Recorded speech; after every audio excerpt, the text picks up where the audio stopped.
Bonjour à tous les fans de basket européen. C'est avec un brin d'émotion que j'ouvre l'émission d'aujourd'hui. Effectivement, cette saison fut riche en émotions. Oui, c'est vrai.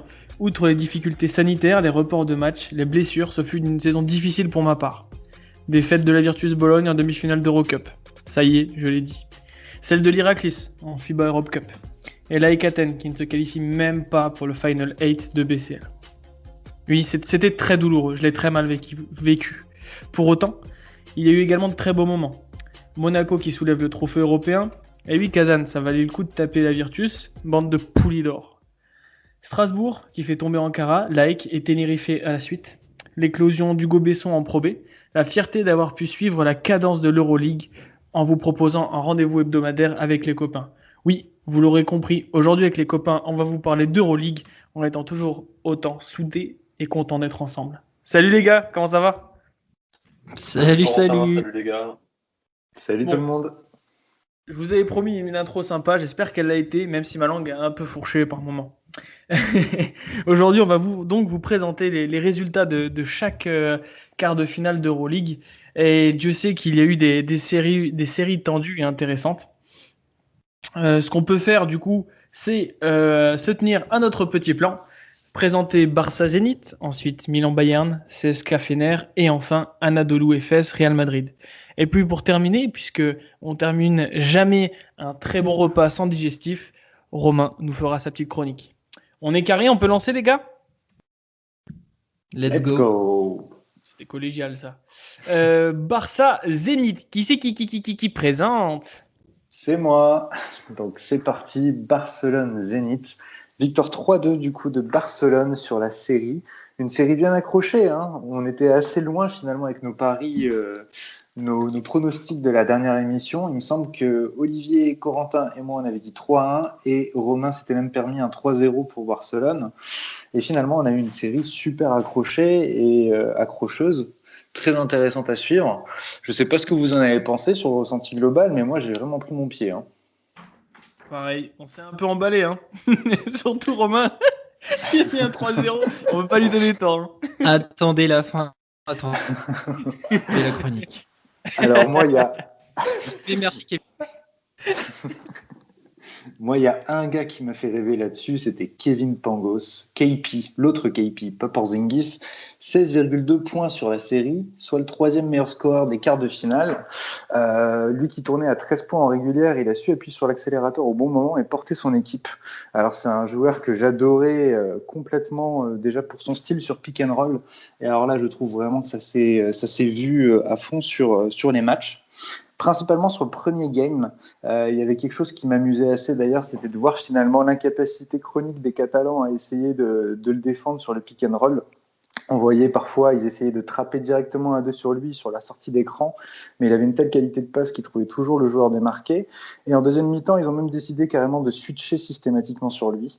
Et du coup, il a fait danser Mirotic et Brandon Davis et il a su être décisif. D'ailleurs, le Game 1 a été remporté par le Zénith 76-74. Game 2, c'est le Barça qui a obtenu sa victoire après prolongation 81-78. Donc là, on s'est annoncé déjà une série très très très relevée. Le Barça a réussi à confirmer sur sa bonne lancée lors du Game 3 78-70. Le Zénith revient et s'offre un Game 5 74-61.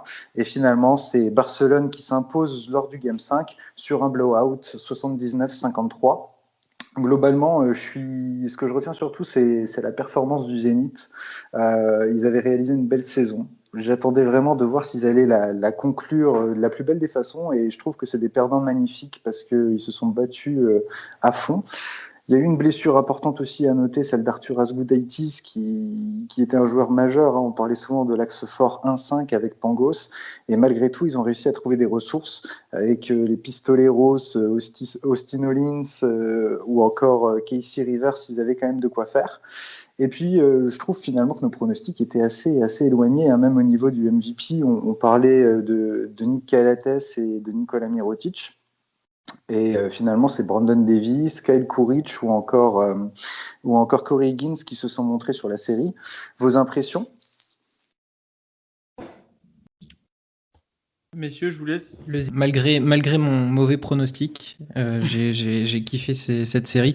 T'as tout dit. Il faut retenir Kevin Pangos, il faut retenir Xavi Pascual. Euh, euh, Souvent, mais je conseille cette série à tout le monde en fait, amateurs de NBA, amateurs de basket européen, juste de manière parcimonique, si ça se dit, j'en sais rien, mais voilà, cet affrontement m'en fait perdre mon latin parce que tout était là, tout était regroupé pour passer des très bons moments, euh, de l'intelligence de jeu, du talent. euh, voilà, tous les ingrédients étaient là et Kevin Pangos a magnifié tout ça. Brandon Davis a su lui répondre et franchement, c'était kiffant. Il y a un truc qui est assez étonnant, hein, et je pense que ça montre le fait que même si on les a beaucoup appréciés cette saison, on les a quand même largement sous-estimés, le Zénith. Euh, c'est que sur les enjeux, sur les points stratégiques, techniques de la série, il s'est passé exactement ce à quoi on s'attendait. C'est-à-dire le travail effectivement sur l'axe 1-5 du Zénith, le fait de devoir faire descendre la défense du Barça pour qu'elle puisse être moins agressive en hauteur et plus sous le panier et ainsi faire souffrir en défense Mirotic et Davis, et c'est exactement ce qui s'est passé. Euh, et au même titre, les difficultés que pouvait avoir le Barça potentiellement sur le fait d'être pour une première fois en configuration playoff, c'est aussi ce qu'on a pu voir. Et donc, bah, l'erreur qu'on a pu faire, par contre, c'est de se dire que voilà, c'est Kalates et Mirotic, hein, comme vous aviez dit, là, qui finalement ont été en grande difficulté. Mais là où on a sous-estimé le Zénith, c'est que je pense qu'on n'imaginait pas que Pangos pouvait avoir un plafond aussi haut. On connaissait son plancher, on connaissait son niveau de croisière, mais Clairement. il a été incroyable et déconcertant de facilité. Vous parliez de l'absence de Gudaitis, qui a été pour moi déterminante, et alors déterminante notamment sur le match qu'ils perdent en prolongation. Euh, Parce que le Barça était en fall trouble. Il y aurait eu Gudaitis en plus, qui est le troisième joueur qui provoque le plus de fautes en Euroleague. Ça aurait pu changer la donne. Et à ce moment-là, bah, 2-0 pour le Zénith en retournant à Saint-Pétersbourg, c'était plus la même chose. Enfin, avec des si. Mais Mm. il y a eu l'absence de Ponitka aussi. Et on a vu Corey Higgins briller. On a vu Brandon Davis jouer ses post-up, alors au poste bas, mais aussi à mi-distance et attaquer. La présence de Ponitka en aide potentielle sur l'intérieur, qui était souvent Will Thomas, ça aurait pu aussi éviter que Brandon Davis ait un tel volume offensif. Parce que même si on connaît le talent du joueur, euh, c'est assez étonnant qu'il ait pu avoir un tel volume. En gros, son niveau de jeu sur la série, pour moi, ne correspond pas au niveau intrinsèque de ce joueur. Il a surperformé. Donc, bravo à Xavi Pascual, bravo au Zénith, bravo au Barça d'être sorti de ce piège, hein, parce qu'on va pas non plus minimiser la performance. Bravo à Sarunas Jasikevičius d'avoir eu le courage de sortir Léo Westermann de la rotation pour y mettre Bolmaro et envoyer une box sur Pangos, parce que ça l'a beaucoup usé. Voilà, de belles perspectives pour le Zénith, un peu à la fois inquiétant pour le Barça parce que bah, ils s'en sont pas sortis facilement, mais d'un autre côté, ils auront rarement Calates et Mirotic à un niveau aussi faible, donc voilà, de belles perspectives. Et d'ailleurs, j'ai une petite question. Est-ce que vous ne pensez pas que Jasikevičius a peut-être essayé de faire trop bien sur la série? Enfin, c'est l'impression que j'avais. Je trouvais Ouais, même, je partage. Ouais, ils allaient dans des systèmes qui étaient quand même ultra tactiques, très compliqués. Il y avait beaucoup de flare screen de Steger.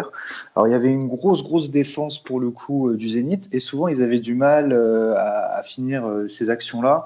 Donc, typiquement, Calates qui stoppe son dribble et qui attend le mec qui est censé se libérer pour lui faire la passe, sauf que ben, c'est trop tard, il y a déjà un gars dans ses pattes.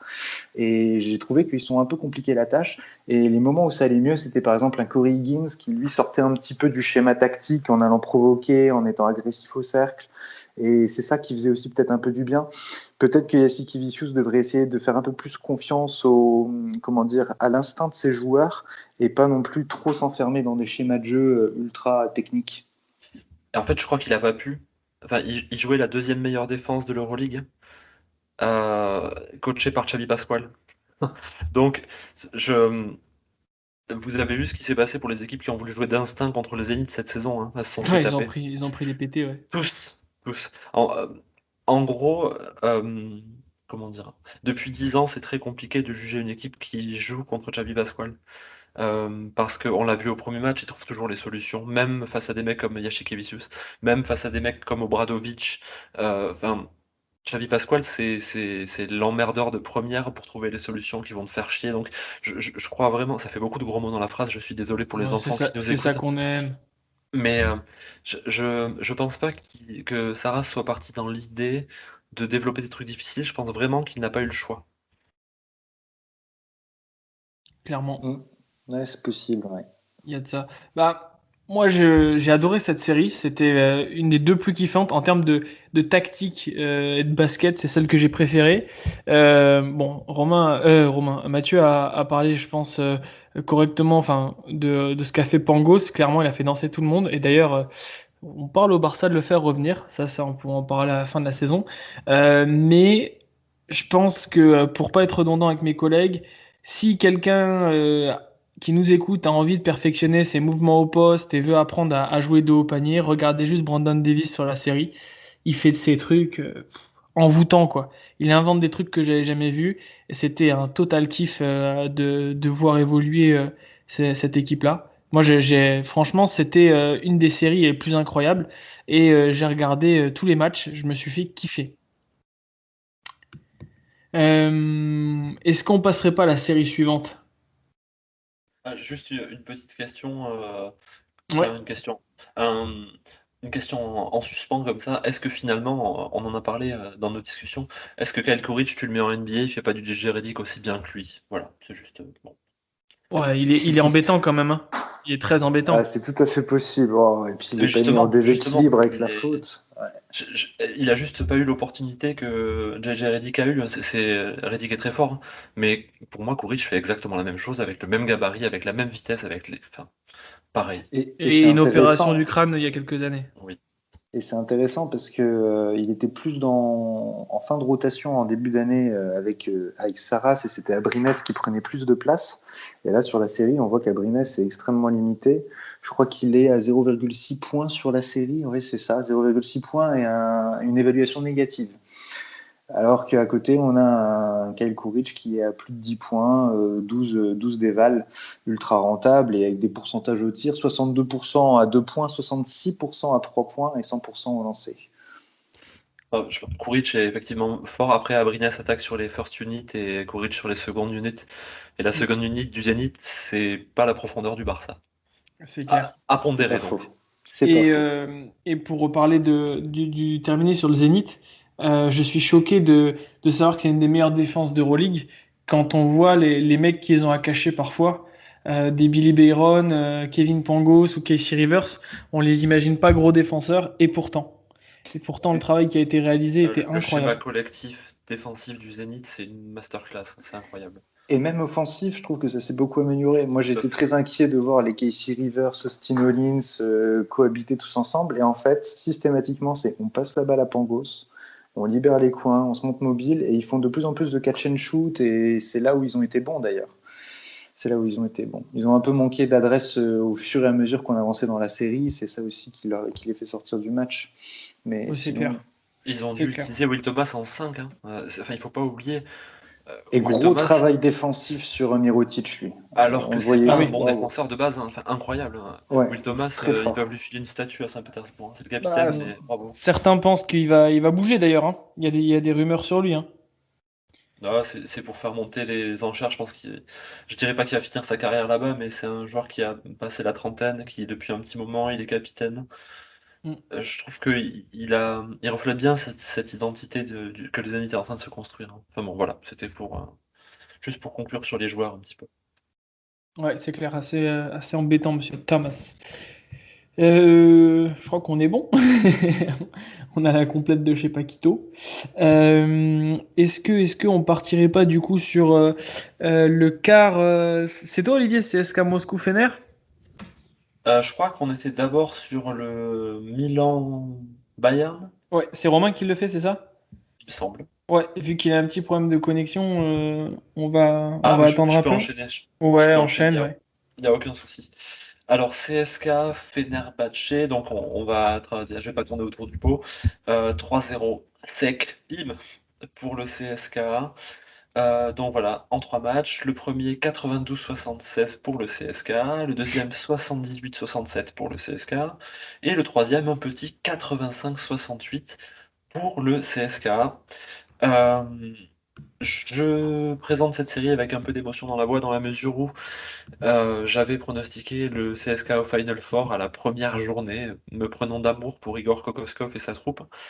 Euh, et lors de nos previews, j'estimais qu'il pouvait passer puisque j'avais pronostiqué 3-2 pour le Fener. Force est de constater que entre-temps, il y a eu les noces de Mélie Marmoutoglu, euh, à qui j'en veux énormément.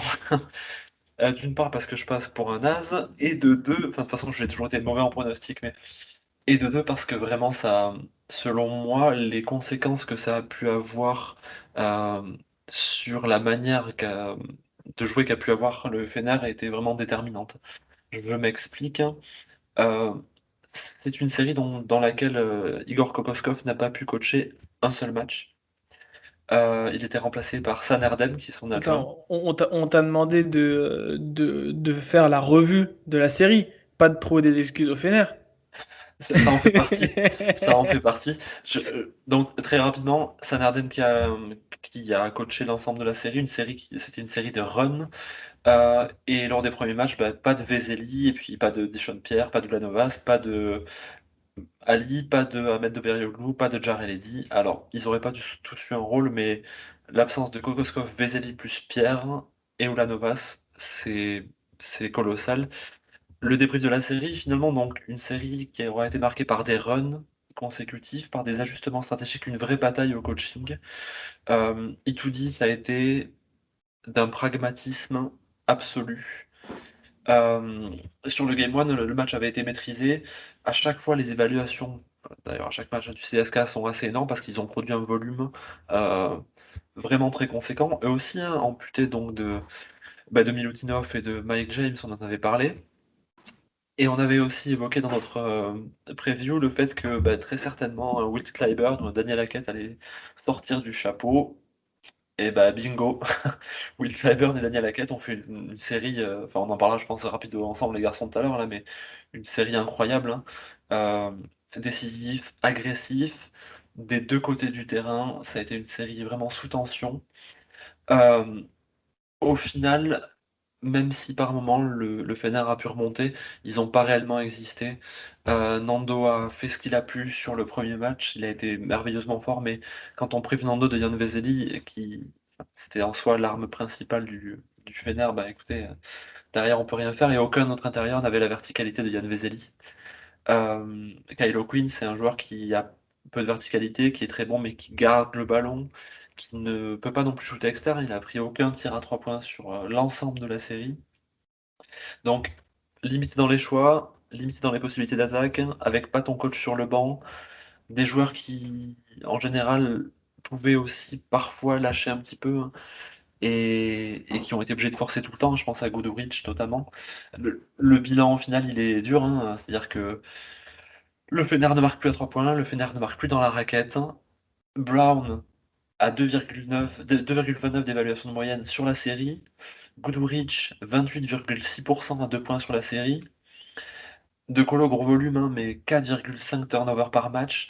Et donc, on s'est retrouvé dans ce débat-là qui peut être héliocentrisme contre rendement décroissant. Voilà, l'héliocentrisme du Fener, c'est le soleil du Fener, c'est Nando De Colo, mais à partir du moment où il a fallu pouvoir garder un niveau de performance important, ben, la présence des autres stars, mais usée par la défense et l'agressivité du CSK ont eu un effet, moi je trouve néfaste, hein, sur le jeu et on a fini avec un dernier match.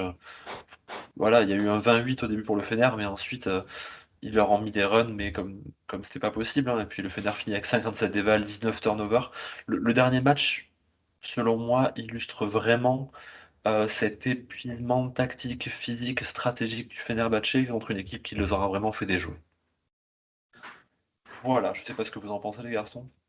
Bah, globalement, je trouve que tu as été complet. Même les passages en zone du Fener, notamment dans le dernier match, n'ont rien fait. Et on ressentait cet épuisement tactique et puis physique.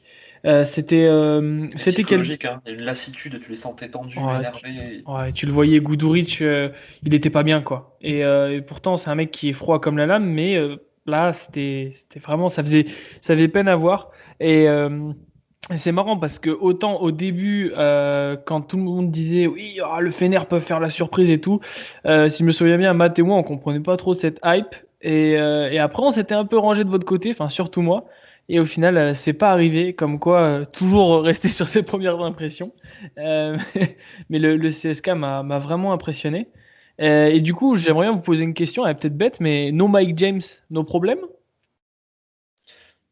Pour l'instant. Oui. No Mike James, bah, du coup, jeu collectif. Et No Mike James, bah, Daniel Hackett, qui redevient le Daniel Hackett de Montepaschi Siena et de Milan. C'est un joueur qui sait attaquer. Le truc, c'est qu'il est tellement fort en défense que quand tu le fais jouer avec un James ou avec Chacho juste avant, bah, il, il sait tout faire, ce garçon. Il sait tout faire parfaitement bien. Il perd un ballon, il va chercher un contre derrière. Il prend un 3 points sur la tronche, il fait péter un plomb à son vis-à-vis, qui prend une technique. Enfin, c'est. Je pense que No Mike James, bah voilà, il y a Itudis, quoi. Et Itudis, alors j'ai retenu sa citation, il disait I can do no discounts on FX. Donc, c'est pas que sur l'éthique qu'il peut pas faire de réduction ou de promo, c'est sur la tactique aussi. Euh, Et comment, puis, tu as enfin, comment faire toute la saison, tu le fais pas jouer et tu sors Semen Antonov et il est à 4 sur 4 sur la série à 3 points. Enfin, Ouais. je, je- Kourbanov, tout, un c'est incroyable. truc, c'est que finalement, Mike James, il joue sur un poste où ils ont quand même des doublures. Ils avaient quand même déjà des joueurs très compétents sur ce poste-là. Et dans sa production, Mike James, c'était du scoring. Il apportait finalement que sur du scoring, mais dans la création collective, même si on savait que c'était aussi un bon passeur, c'était pas non plus formidable. Je pense qu'en fait, il paierait davantage finalement l'absence d'un Milutinov qu'un Mike James dans l'apport et dans ce qu'il peut apporter par rapport à son poste, par rapport à ses capacités. Tu vois, Mike James, c'est une plus-value, d'autant plus que tu sais que tu as un Will Clyburn derrière qui, voilà, il tourne à 21 points sur la série. Enfin, Ouais, et tu as puis toujours t'as des avec une possibilités. justesse, Clyburn, enfin, C'est c'est ça. comme en 2019, hein, comme au Final Four, c'est un métronome incroyable. Et puis même sur la fin de saison, on avait vu davantage Voigtman, par exemple, qui prenait plus de tirs, mais qui du coup sortait des belles évaluations et était tout à fait capable de scorer. En fait, ils ont énormément de joueurs qui sont capables de marquer des points. Et je pense que Mike James cachait un peu tout ça par de la performance individuelle. Et là, on se rend compte qu'il y a un vrai collectif et une vraie équipe aussi derrière, quoi. Pour faire un parallèle entre les deux séries dont on vient de parler, on voit que le travail de scouting a été extrêmement fort. Euh, sur la première série, on en parlait parce que Mirotic et Calates n'ont pas été au niveau, mais euh, la défense qui a été mise en place par Itudis pour défendre et Guduric et De Colo et O'Quinn et Lorenzo Brown, enfin, c'est incroyable. Il y a pas une erreur et c'est Nando qui doit vraiment être enfin, surperformer lors du premier match pour pouvoir tenir son équipe. Mais on y croyait encore parce que justement, il était tellement bon que ça faisait illusion. Mais au même titre, le scouting du Fener a été très bon parce que Davon Hillard n'a pas existé et Toko Shengelia a été plutôt éteint, moi je trouve, sur la série. Euh, donc vraiment, voilà, moi ce 3-0, il est cinglant, il est à pondérer parce que le Fener n'a pas pu lutter avec ses armes. Euh, mais néanmoins, voilà, j'ai sous-estimé le CSK autant que j'avais surestimé le Fenerbahçe. Oh, ça c'est un beau résumé. T'en penses quoi, Romain? Bah, je suis totalement d'accord avec ce qui vient d'être dit. Moi, j'avais même noté, voilà, est-ce que le CSK est plus dangereux maintenant qu'il n'y a pas Mike James? Et statistiquement, tout le prouve. Si on prend ce qui s'est passé sur les playoffs, le CSK est deuxième à l'évaluation, c'est la meilleure attaque, ils sont premiers aux passes, ils sont premiers aux interceptions et aux blocs, et ils ont le meilleur pourcentage à deux. Alors relativiser peut-être parce que l'adversaire était un animal blessé, mais au moins dans les intentions, ils ont montré qu'ils avaient du cœur. Et concrètement, il y a des joueurs comme Hackett, Clyburn, bon, on savait vraiment que dès que ça... Ces deux joueurs ont montré aussi qu'en plus d'avoir du cœur, ils avaient des couilles et le CSK on a largement profité. Donc attention au Final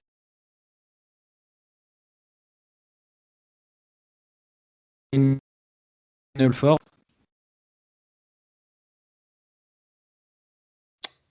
Romain a coupé apparemment. Donc à mon avis, il voulait dire attention au Final Four au CSK, pardon. Est-ce que tout le monde est encore là à part Romain? Ouais, moi je suis là et je rejoins Romain. Il parlait des pourcentages à 2 points.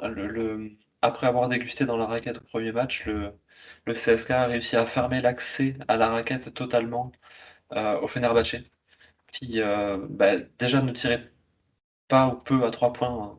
Ça a été le cas sur les 3 matchs, mais en plus ne pouvait plus rentrer dans la raquette. Et du coup, ils ont limité les drive and kick de Nando ou son espèce de spécial où justement il attaque le cercle, il se sert du premier bloc, il passe l'épaule gauche, et au moment de justement feinter le kick, il met un petit lay-up en reverse. Ils ont fermé l'accès à la raquette et ils n'ont pas pu justement pouvoir créer ce danger-là. Enfin voilà, c'était un jeu d'échecs, et échec et mat assez rapidement. Une équipe extrêmement athlétique, le CSK. Enfin, moi, c'est vraiment ce que je Non, voyais. c'est- C'était la domination athlétique à tous les niveaux. Et je pense que même en jouant mal, avec cette puissance physique qui dégage, ils usent tellement l'adversaire que sur 40 minutes, ça doit être difficile. Vraiment à suivre sur le Final Four, cette équipe. Clairement, surtout qu'ils vont être opposés, contrairement aux autres équipes. Parce que, on le rappelle, le CSK est le seul à avoir sweepé son adversaire, et sinon, en face, on a dû aller jusqu'au match 5. Romain, are you back, man? Oui, je suis de retour. Le KGB et la section paloise a fini de m'embêter dans mes connexions, donc je suis tout à vous. Section paloise qui vient de gagner à Cholet. Voilà, ça fait juste au moment où on enregistre. 3 points, c'est ça? Oui, 3 points, 78-75. C'est top. Romain, on te laisse lancer la plus belle des séries de ces playoffs. Très bien, j'appellerais ça la série interdite. On m'a demandé de résumer une série dont je ne reconnais pas l'issue. Vous l'aurez bien compris, je m'avance de plus en plus vers l'achat d'un maillot d'une équipe que je déteste, qui me débecte. Mais bon, je suis très professionnel et du coup, je vais parler donc de cette série entre Milan et le Bayern. Donc Milan se qualifie au bout d'une série en 5 matchs et rejoint le Final Four après 29 ans d'absence. Voilà, il était temps. Leur dernière apparition en playoff datée de 2014. Et j'ai envie de résumer cette série, et ça c'est une leçon à tirer même pour les jeunes basketteurs amateurs. Cette série n'a donc tenu qu'à une erreur de communication entre Radosevic et Reynolds, notamment dans le Game 1, où le buzzer beater de l'ED a changé la physionomie de la série complète, je pense. Ça a donné une confiance certaine aux Milanais pour la suite de la série, et malgré les efforts que le Bayern a fait dans les 2 matchs qui se sont passés à Munich, il y a eu beaucoup trop de dépenses. Et finalement, à vouloir et à essayer de défendre sur un Malcolm Delaney ou un Kevin Punter, finalement, le coup de grâce est venu de Shevon Shields, qui, pour le plaisir de la plupart des supporters de Milan, dont Coco en fait partie, moi me fera regretter amèrement son passage à Vitoria, où j'aurais aimé qu'il sorte de nombreux matchs comme ça. Mais que veux-tu, quand on a les pièces et qu'on sait pas s'en servir? Mais voilà, une série haletante malgré tout, du bon basket. Je dois reconnaître que Milan, sur ses playoffs, était un peu plus agréable visuellement à regarder que ce que c'était durant la saison régulière. Et des matchs qui ont tenu leurs promesses. Donc ce premier match avec le buzzer beater de l'ED, alors que le Bayern a eu jusqu'à 19 points d'avance dans le match. C'est le deuxième plus gros comeback en play-off dans la compétition. Et au final, dans ce match, le Bayern finit quand même avec une meilleure évaluation collective que Milan. Mais comme quoi, des fois, dominer n'est pas gagner, et ça en est la preuve. Il y a eu un game 2 où il y avait déjà 18 points d'écart à la pause. Le Milan était parti pour faire un gros match. Ils ont commencé dans le premier quart-temps avec un 20-0, donc ça a été très vite terminé. Punter avait déjà marqué 10 de ses 20 points en 10 minutes. Donc ils avaient mis la machine en avant. Et puis du coup, comme je disais, les deux matchs du côté de Milan, où le Bayern n'avait pas envie de tout de suite donner le ticket du Final Four aux Milanais. Deux grosses séries de 14-0 dans le troisième match. Un Vladimir Lucic à 27 points et 35 dévals. Ce même Lucic qui finira par être un peu le héros national du côté de Munich dans le Game 4. Pareil, avec un Milan qui domine et puis le Bayern qui se révolte, notamment sous l'impulsion de Zipser aussi, qui a été très important dans cette remontée. Deux énormes posters, un 3 points assez important et une fin de match sous pression où Milan avait encore de l'avance.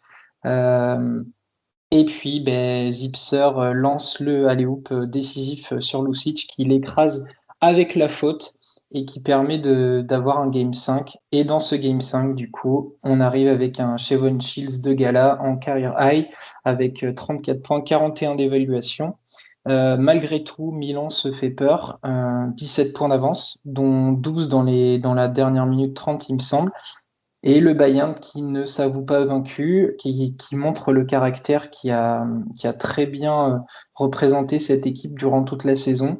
Et ils reviennent finalement à 2 points et ils ont même l'interception sur la remise en jeu afin de pouvoir égaliser. Sauf que là, Baldwin en fait un petit peu trop, il est un petit peu gourmand et vient s'encastrer dans Heinz alors que Zipser, et j'ai passé le ralenti 2-3 fois pour être sûr, Zipser était bien tout seul dans le corner.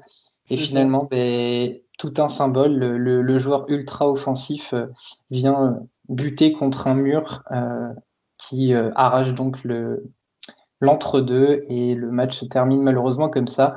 Donc voilà, Milan qui se qualifie pour le Final Four. Ça me fait bizarre de le dire, mais c'est comme ça. Et statistiquement, pourtant, Milan est une équipe assez moyenne. Euh, Cinquième à l'éval sur toutes les équipes. C'est la plus mauvaise équipe à l'évaluation, donc des 4 qualifiés pour le Final Four. Ils sont même derrière le Bayern, qui étaient leurs adversaires. Ils sont avant-derniers au pass. Voilà, donc je ne reconnais pas l'issue, mais ça c'est mon côté provocateur. Mais Milan arrache donc une qualification pour aller défier nos amis de Barcelone. Et du coup, va y avoir pareil un gros duel de coach. Euh, Est-ce que Milan va réussir à se dresser sur la route du Barça qui n'a qu'une envie, c'est de le gagner? On aura la réponse bientôt. Mais en tout cas, l'homme à retenir pour moi est Shevon Shields. Le futur MVP du Final Four. Alors, pour le coup, je trouvais que c'était plutôt complet ce que tu as dit. Donc moi, j'ai la célébration modeste, mais par contre, je sais que mon camarade Mathieu va être va un peu plus parler, donc je vais lui laisser le micro. Régale-moi. Ah, super série, super série. Franchement, on a vraiment eu du beau spectacle. Et comme tu l'as dit, j'étais pas convaincu, comme toujours, par le jeu de Milan. Sauf que là, sur la série, je les ai trouvés beaucoup plus agréables à regarder. Alors oui, ils n'ont pas une évaluation formidable sur le plan collectif, mais c'est une équipe qui mise beaucoup sur son rythme de jeu. C'est beaucoup dans l'intensité, alors ça amène à des pertes de balles, à des mauvais choix, à des pourcentages parfois un petit peu bizarroïdes aussi au niveau des tirs. Mais le problème, je pense, c'est que le Bayern, en fait, a laissé Milan donner le rythme, justement, dans l'ensemble de la série. Et là où c'était une équipe très défensive, qui avait souvent tendance à jouer sur le physique et à ralentir le jeu, là, ils ont été pris dans la machine. Et c'est tout ce qu'il fallait en fait à Milan pour s'imposer. C'était mettre du rythme, du rythme, du rythme. Du déchet, oui, mais de la relance. Et sur ce basket de relance, ils se sont montrés globalement meilleurs. Alors après, c'est sûr que ça joue sur des décisions arbitrales, sur des paniers au buzzer, des choses un petit peu difficiles. Mais je pense que peu importe l'issue, ça a été un régal de regarder cette série-là. Et c'est tout ce qu'on a envie de voir, ce genre d'intensité. Je crois qu'il y a tous les matchs qui se tiennent à moins de 10 points sur le tableau final. Donc c'est super. Tu parlais de relance, d'intensité. Les gars, enfin, dites-moi si je me trompe, mais de toutes les séries que j'ai vues, je trouvais que celle-ci, c'était celle qui était la plus athlétique, la plus belle opposition athlétique. Il y a eu vraiment des actions incroyables. Est-ce que vous partagez mon avis ou pas? Moi, je trouve que c'était Anadolu Real sur le côté athlétique. Mais après, c'est un point de vue. Ouais, je Ok. suis d'accord. Je dirais la plus offensive. Bon, de toute façon, les chiffres parlent pour eux-mêmes, mais ouais, surtout la plus offensive, plus qu'athlétique. Après, il faut être athlétique pour courir vite, hein. Ça va de soi. Ah, moi, j'ai trouvé que c'était ouais, super athlétique. Ça a montré des crocs. Romain, toi, est-ce que ça t'a choqué aussi ou pas? Bah, alors dans le côté athlétique, tu parles probablement du basket, mais je trouve aussi que dans l'impact physique, dans ce que les mecs ont su se mettre dans la gueule, Là, oui. Ouais, c'est de ça que je là parlais. par contre, parce il y a eu de réelles tensions, enfin voilà, on sentait que ces deux équipes qui, du coup, par leur place au classement, étaient déjà proches, on sentait que ça pouvait basculer d'un côté et de l'autre, et il y a eu des vrais impacts physiques, hein, il y a eu des vrais contacts, ça s'est chauffé plusieurs fois, et on L'odeur sentait du que, sang. ah oui, mais clairement, on sentait vraiment que là, c'était celui qui allait achever l'autre, mais voilà, là, sur ce point-là, oui, clairement, il y avait un vrai impact physique. Ça, c'est sûr et certain, c'est une certitude. Ah bon, bah, on est Ce- d'accord au moins tous les deux. Mais ce- c'est cet, vrai que. Ouais, vas-y, Olivier. cet impact, il est arrivé grâce au coaching. En posant les choses très simplement. Vous imaginez, vous êtes le coach du Bayern. Vous voyez comment joue Milan toute la saison. Euh, c'est quoi votre consigne par rapport au jeu de Milan toute la saison? C'est d'aller chercher leur playmaker le plus haut possible, on est d'accord? Mhm. Donc, effectivement, le Bayern a réussi à limiter la création de leur propre tir par les punters et de l'année. En revanche, ils ont du coup ouvert la raquette. Euh, c'est pour ça que Radosevic a énormément souffert. Il a fait, bon, on l'avait dit dans notre preview, hein, c'était un des joueurs à cibler. Et ben, il a bien été ciblé. Il a fait une série horrible, hein. Comme, comme sa saison d'ailleurs cette année, hein. Je tiens quand même à le préciser. Vraiment, c'est un joueur que j'apprécie, mais je suis d'autant plus déçu que je l'apprécie. Il fait une saison horrible et il a un rôle dans la défaite du Bayern contre Milan. Mais voilà, en gros, la raquette s'est ouverte pour Milan, qui, bah, du coup, on a pu voir beaucoup Malcolm de l'année, qui allait chercher des points sur des lancers. On a beaucoup vu les Zach Ledey aussi jouer au poste, ce qui était quand même peu le cas dans la saison. On en parlait dans la preview, c'est un joueur qui était surtout utilisé en stretch, et là, on a pu le voir jouer au poste, aller chercher des points. C'était pas. Milan a dû proposer un autre jeu parce que justement, bah, fidèle à son identité, Trinchieri a tout fait pour les faire déjouer. Mais ils n'avaient pas non plus les autres ressources pour pouvoir les contenir dans la raquette. Mais surtout, sur l'aspect physique, le Bayern n'a pas eu d'autre choix que d'aller chercher la raquette parce qu'ils ont perdu Weiler-Bab dès le premier match, qui était ce joueur qui pouvait aussi lui apporter du tir à mi-distance, du coup solliciter un peu la sortie de raquette des joueurs qui protégeaient le cercle. Et une fois qu'il n'y a plus eu ça, la dernière action dont tu parlais, Romain, illustre vraiment ce manque d'alternance. Baldwin, plutôt que d'aller prendre éventuellement un tir mi-distance parce qu'il a l'avantage physique sur son vis-à-vis, ou plutôt que de lâcher backdoor à Zipser, ou plutôt que de lâcher la balle derrière lui en se retournant à Reynolds, il va s'encastrer parce qu'il a l'impression qu'il n'y a pas d'autre solution que d'aller chercher le panier au cercle directement, quoi. Donc, Milan mérite sa victoire, mais c'est le Bayern qui a perdu la série. Vraiment, j'insiste là-dessus. En s'entêtant sur des prises d'initiative individuelles, alors que les matchs où ils ont pu jouer sur le collectif, ça a mieux marché. Pour juste apporter le petit détail, il y a un seul match qui s'est joué à moins de 10 points, c'était le second, hein, qui se joue à 11 points. On l'avait prévu ça aussi, que tous les matchs se joueraient à moins de 10 points. Respect à Shevon Shields, parce que c'est lui qui fait la décision. Je pense que s'il n'est pas là, c'est le Bayern qui passe. Euh, Moi, c'est une série qui, tactiquement, stratégiquement, m'a pas du tout convaincu. J'adore le Bayern. Milan, j'apprécie moins, mais je sais pas de quoi seront faits les matchs du Final Four, mais c'est très compliqué de tirer des enseignements de ce match parce que ça a été la guerre.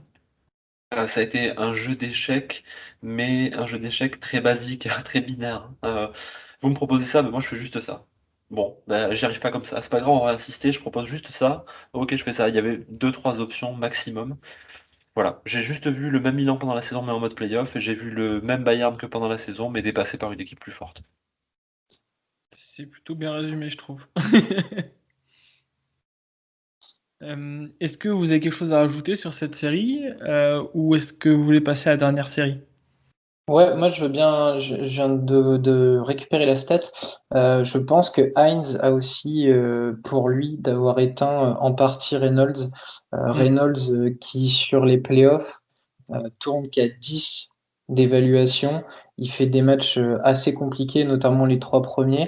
Mais par rapport à la saison régulière où il tournait à 16,3 d'éval, on sent là que son impact n'a pas été le même parce que justement, il y avait Kyle Hines qui n'est pas un des meilleurs défenseur de cette compétition pour rien. Et ça s'est ressenti parce que il n'a pas eu les mêmes possibilités offensivement dans cette série qu'il a pu avoir le reste de la saison. Et ça explique très bien ce que disait Olivier avec cette histoire d'alternance notamment, où ça a été un naufrage dans la peinture malgré ce qui leur était offert. Parce qu'on sait que derrière, derrière Reynolds, Johnson essaie de faire de son mieux et je trouve il a été pas mauvais en playoff, mais surtout, on peut pas faire trop confiance à Radosevic qui est à la ramasse. Et puis finalement, il y a que Gist aussi, mais Gist ne va pas t'apporter beaucoup offensivement, je trouve.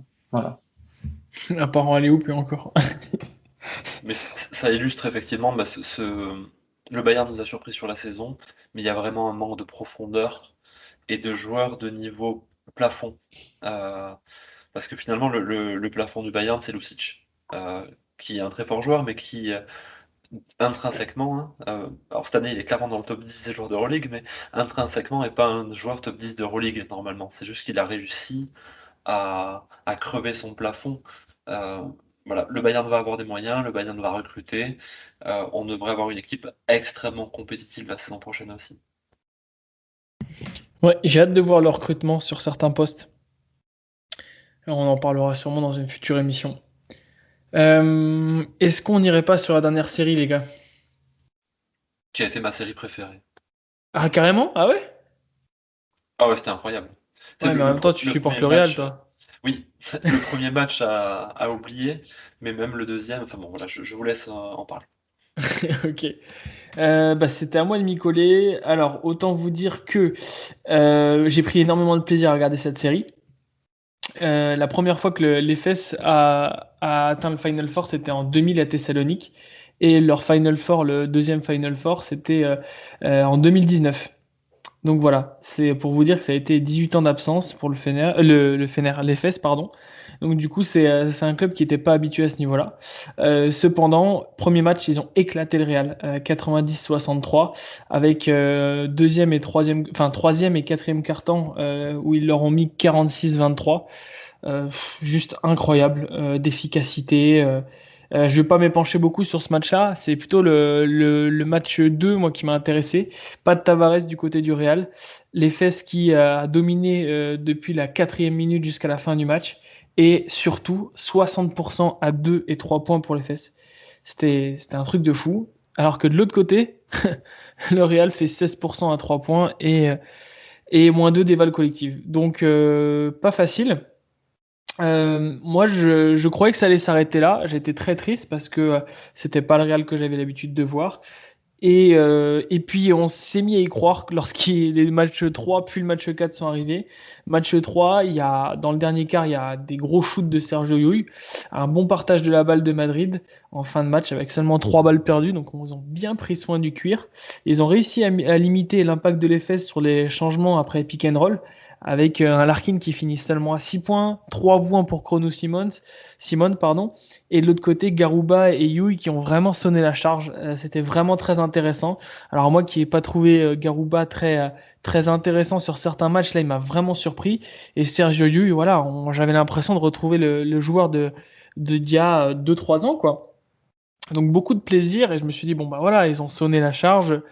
Malgré tout, ça va se finir, quoi. L'effet, ça a trop d'armes en face. Le Real est trop décimé. Et malgré tout, ils ont été chercher également le match 4, où ils ont limité cette fois-ci Micic, qui finit avec 9 points. Le Real domine pendant les 4 premières minutes de match en mettant à 17-0. C'était vraiment impressionnant. Je me suis dit, mais ça y est, ça les a reboostés. C'est plus la même équipe. Et effectivement, ils ont dominé presque tout le match. À la 37e minute, les Fesses repassent devant et au final, bon, ils gagnent. Le Real gagne, pardon.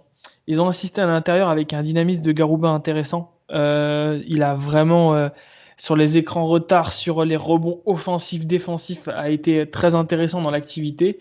Et enfin, il y avait des vieux qui ont eu des beaux restes. Les fameux, les trois mousquetaires là. Taylor, que j'ai trouvé très bon. Rudy et Sergio Llull qui ont fait ce qu'il fallait. Et puis dernier match, voilà, moi j'y croyais, je me suis dit le Real va faire un hold-up, pardon. Et puis il y a un monsieur qui s'est pointé et qui a fait un énorme match. Il a joué 37 minutes et il a fait 26 points, 3 sur 3 à 3 points, 5 sur 7 à 2 points et fini avec 38 dévals et 8 rebonds également. C'était Chris Singleton. Alors c'est un joueur que j'aimais beaucoup au Pana, très content qu'il arrive au Barça et au final ça l'a pas fait et là je l'ai retrouvé à son meilleur niveau. Les Fesses finit à 103 dévals contre 83 pour le Real. Et puis voilà, tout simplement, c'est la puissance de frappe de l'EFES qui a pris le dessus. Même si Larkin finit à 10 points, que Micic a été fort, mais pas autant que sur le match 3 notamment, j'ai trouvé que Singleton, voilà, il punissait terriblement le Real, quoi. Il était défendu trop bas, c'est pas grave, je m'écarte, boum dans la tête. Ah ouais, tu me défends trop, boum, je vais mettre un tir à 2 points sur la tête de Tavares. Impressionnant. Et puis je voudrais terminer sur une dernière chose. Sertac Sandli a été impressionnant. Il mettait des écrans LCD. Quelquefois, il a été très aérien. Et je vais vous demander si c'était pas finalement le pivot le plus sous-coté d'Euroleague. Voilà. Je me suis un peu emballé, mais j'aimerais vraiment avoir votre avis sur cette série parce qu'on n'en a pas parlé avant. Et j'ai trouvé que c'était très intéressant de parler de ces mecs-là, quoi. Voilà, voilà. Alors pour la réponse avec Sanli, je vais être très, très direct. Oui, c'est un pivot qui a été sous-estimé. Il n'y a pas d'autre débat à avoir. Il s'est bien révélé parce que l'Anadolu en avait besoin. Il y a Dunston, on sait ce qu'il apporte, mais on sait aussi qu'il y avait un monsieur qui s'appelait Tibor Place qui a été beaucoup gêné cette saison, qui a pas beaucoup joué de toute l'année. Et ben Sanli, chapeau à lui parce qu'il a apporté. Il s'est mué en un mini Tibor Place, de par sa taille, de par ses qualités offensives, de par son côté homme à tout faire aussi à côté. Donc oui, c'est un joueur qui est sous-estimé. Et, et effectivement, ça a été un facteur X aussi. Je rajouterai Rodrigue Bobois qui a fait une très belle série. Ouais, j'ai Il oublié nous de le a mentionner. régalé, toujours dans son style à lui, et ça lui correspond tellement bien à l'intérieur de ce club et de cette équipe. Donc vraiment, chapeau à l'Anadolu. Malgré tout, j'aimerais vraiment féliciter le Real. C'est con, ils ne se sont pas qualifiés pour le Final Four, mais j'ai quand même cette citation en tête. Ne jamais sous-estimer le cœur d'un champion. Et, et, et malgré les départs, malgré les blessures, malgré les gens qui manquaient, notamment il y a eu du Tavares qui a manqué, euh, ben, cette équipe, et notamment grâce à Pablo Lasso, qui est un des techniciens hors pair du basket européen et probablement du coaching mondial, euh, eh bien, le système a encore fonctionné et, et dans cet effectif, il y a des mecs avec de l'expérience, il y a des champions, des vrais, au sens propre et noble du terme.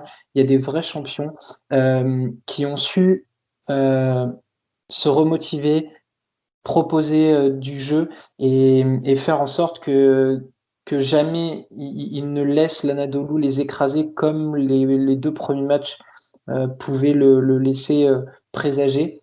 Euh, et encore mieux, c'est que en plus de montrer leur caractère à eux, ils ont réussi à emmener avec eux des gamins, du Hmm. Vukcevic, du Halosen, du Garouba. Garouba termine, je crois, avec la meilleure éval des joueurs du Real. Il s'est vraiment dévoilé pendant ces playoffs. Il nous a régalé. Halosen est en train de prendre l'espèce de grinta d'un Yule, enfin de ces joueurs qu'on connaît nous. Il est en train de les prendre. Il a lâché des espèces de passes laser dans le trafic. On sent qu'il est en train de d'acquérir toute la panoplie complète du vrai bon joueur. Et ça, c'est grâce à des Yule, à des Fernandez qui eux ont le métier. Donc vraiment bravo à cette équipe du Real pour ce qu'ils nous ont proposé. Ah, j'aime quand tu parles comme ça, j'en ai des frissons.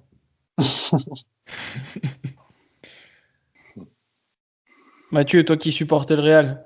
Ah oui, j'avais osé le pari du 3-2 pour le Real. Bon, ils s'inclinent 2-3, mais ils ont réussi à faire passer le message que j'avais tenté avec mon pari, c'est que c'est une équipe à ne jamais sous-estimer. C'est peut-être l'équipe même la plus dangereuse à ce niveau-là.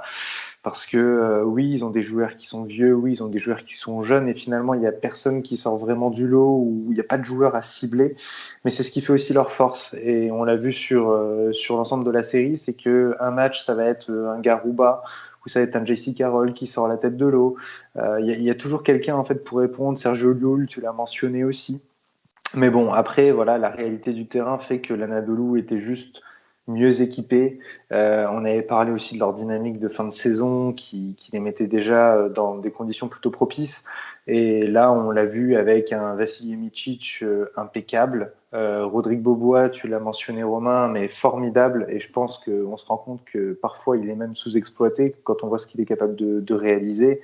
Tourner à 15 points de moyenne en 24 minutes, c'est quand même quelque chose, et à plus de 50% au tir. Et derrière, voilà, c'était une équipe qui avait de la structure. Je pense qu'elle s'est quand même fait une belle frayeur avec cette équipe du Real. Elle a dû aussi peut-être y laisser des plumes, attention. Mais derrière, Madrid peut sortir la tête haute parce que ils ont offert un spectacle fou sur une série qu'on croyait perdue d'avance en fait après les deux premiers matchs. Donc superbe, un beau régal. Alors pas forcément sur les matchs pris individuellement, mais sur la globalité du scénario. Comme ce que le Real nous donne chaque année quasiment. Je, L'Anadolu gagne la série, mais l'assaut bat Ataman sur cette série. Euh, Honnêtement, moi, après les deux premiers matchs, je voyais bien le Real en prendre un, mais je me disais, bon, vas-y, c'est terminé, ils vont se faire démonter. Euh, Il y avait pas. Il y avait déjà une grosse différence de niveau, une grosse différence de volume, mais en plus, il n'y avait pas de solution. Et euh, en deux matchs, il y a eu une espèce de renversement. Le Real ne jouait plus du tout pareil, en confiant finalement la balle à ses cadres, hein. Vous en avez parlé, de Yuli, Rudy, Carroll. Je regardais un petit peu les feuilles de match là en préparant l'émission, mais je me suis dit, mais attends, dans quel monde il y a une équipe qui peut se qualifier pour le Final Four alors que dans l'équipe, c'est juste sur les noms, mais on est en 2021 et puis bah, t'as encore des mecs comme Lio, le Rudy qui sont blessés la moitié de la saison, il y a Felipe Reyes qui a joué un quart d'heure, il y a des petits jeunes comme Carlos Alocen Garuba, ils ont pas 20 ans, Tristan Vukcevic qui a toujours 18 ans, la Provitola qui a été vraiment très moyen toute la saison et qui finalement se transcende sur les derniers matchs pour essayer de Ah hausser oui. le niveau de jeu.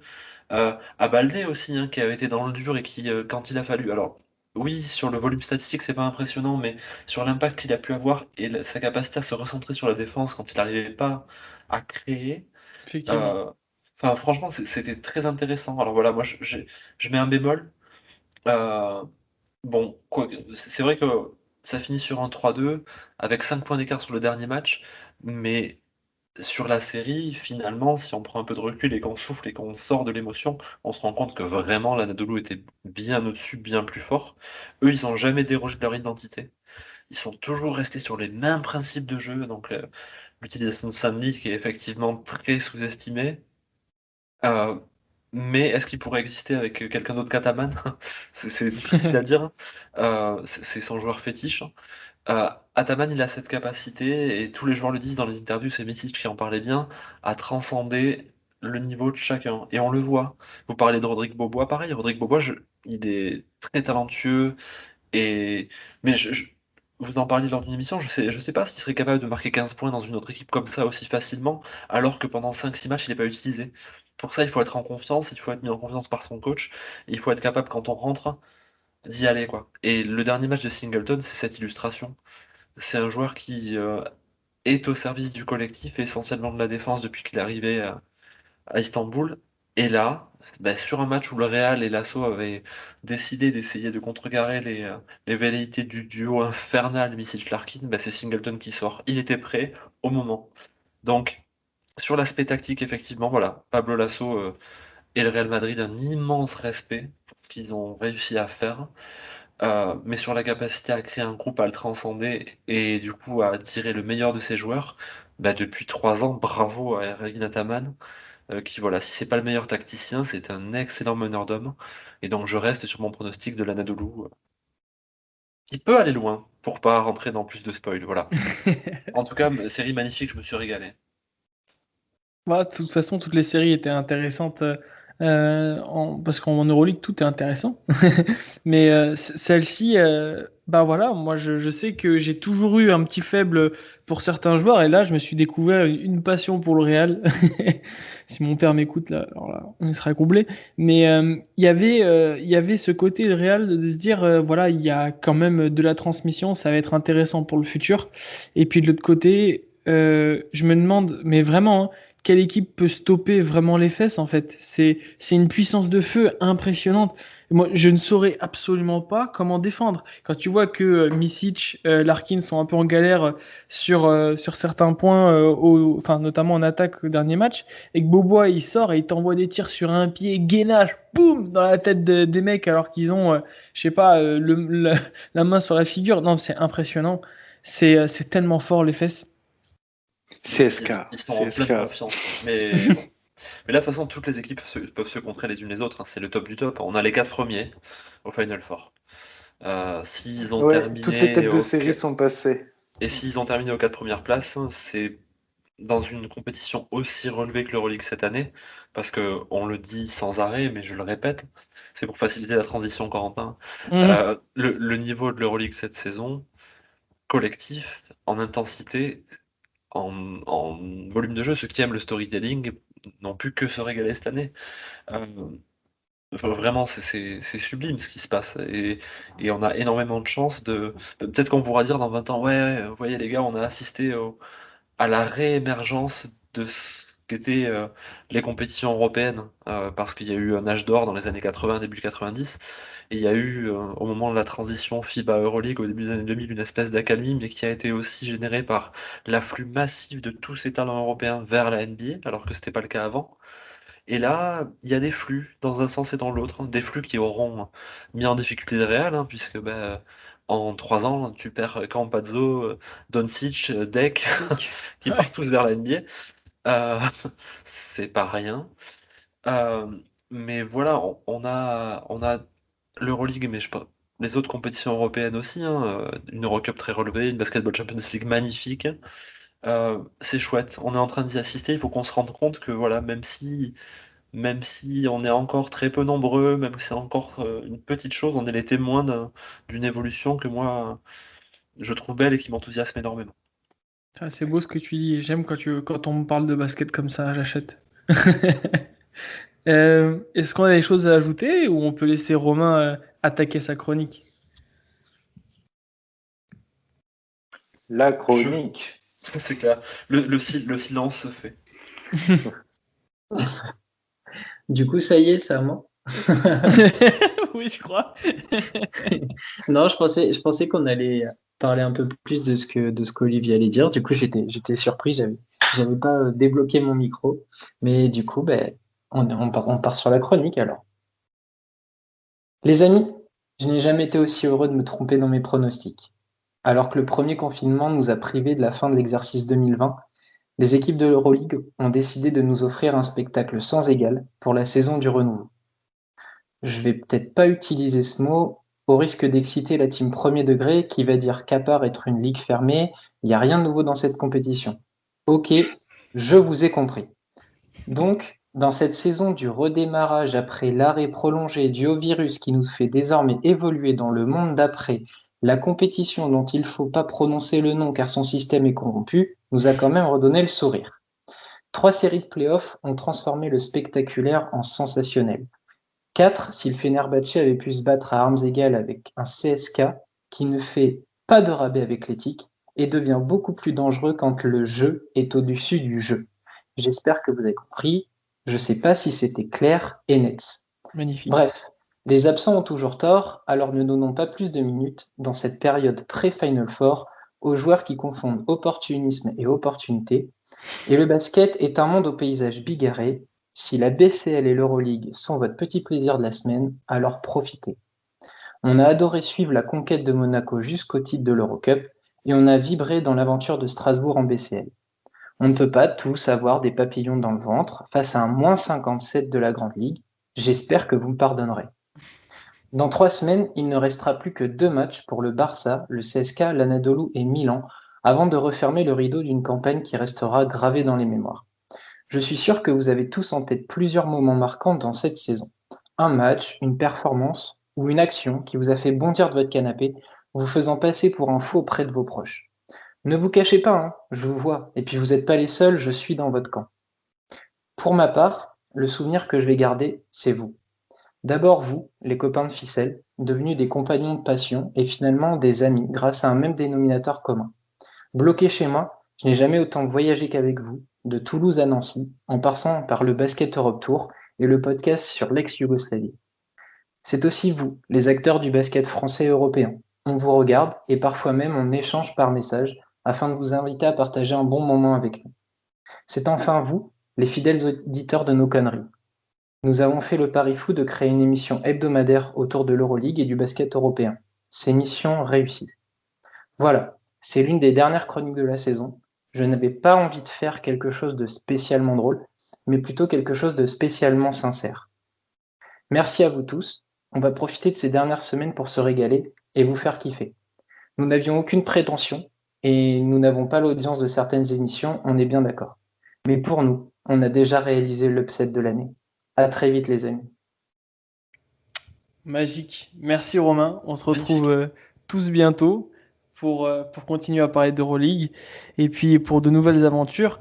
On vous embrasse fort. Ciao les gars. À bientôt. Ciao ciao. Salut.